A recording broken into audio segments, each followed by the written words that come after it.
Hi everyone, today we will talk about how to fix Facebook Oculus loop.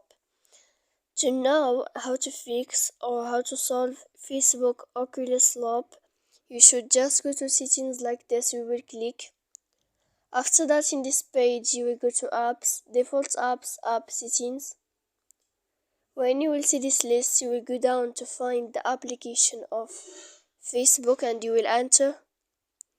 After that, in this page, you will go to click force stop.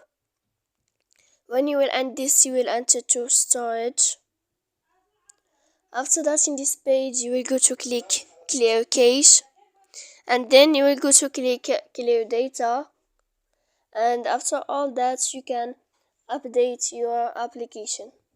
So please don't forget to support us by like and subscribe. See you next time in another video.